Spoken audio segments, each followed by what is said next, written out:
The Australian Grand Prix has been filled with chaos as we saw the red flag get raised 3 times, forcing the cars back into the pit. This meant we saw the cars start the race 4 different times, most of which caused significant incidents occurring right after them. From Leclerc's accident at the start to the multiple car collisions that happened in the 58th lap, the race was full of drama. None of the cars managed to get their tires up to the required temperature during starts, causing a weird mess filled with overtakes, crashes, and lockups. In this video, I will talk about the turmoil in the race in Albert Park and discuss the decisions made by the FIA. The race start proved good news for Mercedes fans, as George Russell and Lewis Hamilton overtook Max Verstappen and took the top 2 positions. However, the first piece of trouble came into being a few seconds later after Charles Leclerc took a bump from Lance Stroll and was pushed onto the gravel trap at turn 1 and out of the race. We saw a safety car being deployed as Leclerc's car was pulled out of the track. Russell and Hamilton managed to keep their positions, but Verstappen was coming after them at full pace, and it would have taken much effort to keep him back if the second incident had not occurred during lap 7. Alex Albon in his Williams lost control of his car and went into the barrier at turn 7 from a promising 7th position, causing another safety car to be deployed. Teams decided to take full advantage of this as the pits were swarmed with cars looking for a cheeky tire change, including race leader George Russell and the only remaining Ferrari on track under Carlos Sainz. However, this cheekiness backfired as the race was red flagged, which meant drivers would have to start from the current position, causing Russell and Sainz to start from 7th and 11th respectively. The red flag here was questioned by most, including ex-F1 driver and commentator Jenson Button, as the reason given for the stoppage was due to gravel and debris on the track surface. We see accidents such as this happen all the time, and mostly there is no need for a red flag, and the safety car is enough to force the vehicles to slow down while the track is cleaned. Nonetheless, the race started after 15 minutes, and after the formation lap, Hamilton led the other cars, followed closely by Max Verstappen. The Red Bull's pace, however, was shown here, as just after DRS was turned on 2 laps later, Verstappen made an epic move on Hamilton through the long straight, and then set up a large gap between him and Lewis. Then the third casualty of the race happened, as George Russell's W14 had an engine problem and caught fire. A virtual safety car was deployed as his vehicle was taken back into the paddocks. The race then went smoothly for a while, with Verstappen growing his lead, Gasly and Sainz fighting for 4th, and Alonso trying to push Hamilton in an effort to degrade his tires. During all this, Checo Perez, who started 20th, was breezing past traffic and displayed a stunning performance all the way to 8th place. There were a few hiccups in between, notably Verstappen having issues causing him to go off the track. However, this lead was large enough not to cause him any harm. Then, as it felt like the race was over, Kevin Magnussen veered into the wall and smashed his right rear tire against the concrete. Debris flew all around the track, his tire came off and rolled around, and Magnussen had to leave his car on the side of the road, which led to the second red flag of the race. This time it felt justified, as all other vehicles would have taken damage driving over the debris, and the stoppage made it quicker and easier for management to clear everything out.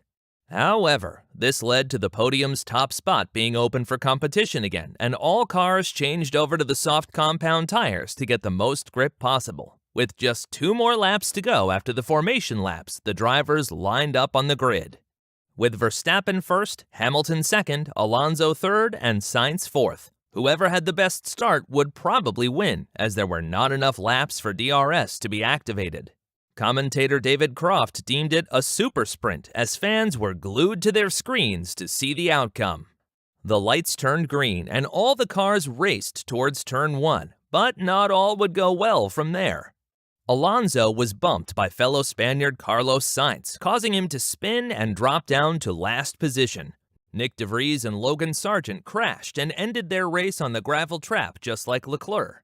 And Alpine teammates Esteban Ocon and Pierre Gasly had a massive accident as well, causing 4 drivers to be out of the race, making up 8 DNFs in total.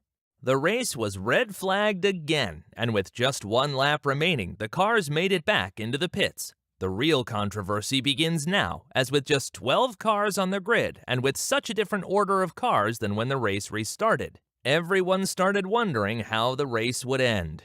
As there was only one lap remaining, it was certain there would not be any more racing, as the formation lap would take it up. Hence, there were 4 different ways the situation could have gone. 1. They end the race with the same grid order as the previous lap. 2. They restart the race with the same grid order and end after the formation lap. 3. They end the race with the new grid order, with Fernando at 12th. 4. They restart the race with a new order, again with Fernando at 12th. After what seemed like an eternity of waiting, the stewards decided to go with the second option, which meant that both Alpines were now out of the race.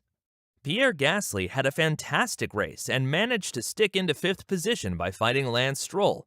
His pace was at times equal to Hamilton, and it felt unjust that he was taken out of the race at the very last race after such effort. What angered fans further was that stewards decided to give Carlos Sainz a 5-second penalty for causing the crash with Alonso. This meant that the driver, currently in 4th place, dropped down all the way to 12th because the difference in drivers on track was less than 5 seconds as they were following a safety car. Sainz also showed a fantastic display today and was lapping only a few tenths slower than Max Verstappen. Even though he caused a crash, a grid penalty would have suited him better, as he himself believed he deserved some points. He was seen raging at his penalty after the race, and rightfully so. As a result, he left his interview in between and deemed it the most unfair penalty I've seen in my life. Their justification was that the 58 laps had to be completed, which would require a last lap. However, we have seen races end due to rain or other crashes before. And if a certain number of laps have been completed, the race results are counted. This would have been a much better option for this race, as all drivers who crashed on the 57th lap would have their positions reinstated, and there would not have been a need for complaint from anyone. What do you think of the decision made by race control? What would you have done if you were in their place? Leave your thoughts in the comments below. FIA's decision did make sense on paper, and it did appear to make Fernando Alonso happy, as he was going to finish 3rd and not 12th if race control decided to start the race from the post-crash order. When the crash occurred and the red flag was called, Alonso quickly jumped on the team radio to ask his team to check what order he would start, as he was worried he would lose his podium. He suggested that Aston ask stewards to return to the original lineup if the race is restarted. "Stupid rule," Alonso said. "Maybe because we don't complete the lap, the order goes back to the restart, like at Silverstone. This they should do. Check this." "We are on it," said his engineer in response. In the end, the main issue constituted 2 things: the timing of red flags and safety cars, and how races should be restarted. The second red flag put drivers at high risk, including Verstappen. He could very easily have been overtaken by any other driver after the restart, and fans feel the race should have ended after that. 2 laps of racing are not enough to adequately pick out a race winner, which is why races last more than an hour. FIA needs to work on when they use a safety car and when a red flag is required. In this race alone, there were 3 red flags, 4 if you count the one caused due to Yuki Tsunoda's car breaking down after the race ended and the cars were going back into the pits. They also need to ensure that no one is disadvantaged when racing is resumed, which we have seen happen multiple times in the past.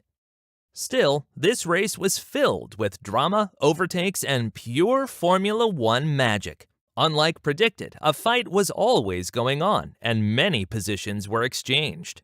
Mercedes showed immense improvement, Fernando kept his excellent form, and Verstappen drove himself to the win with one hand behind his back. The Australian Grand Prix was much more entertaining than the first 2 races, and I certainly hope future races are just as exciting. Now we have a 26-day gap to the next race in Baku on the 28th of April, and we will certainly see some significant upgrades coming to the cars by then. Mercedes has planned to introduce an upgrade package that will make their car even more competitive, and who knows, we might see someone other than a driver from Red Bull on the top step of the podium. As I end this video, please remember to like and subscribe to the channel if you found it informative. It allows us to put out content such as this as quickly as possible so that you can stay up to date with all F1 news. Also, comment down your reaction to the chaotic Australian GP and what you think will happen going forwards.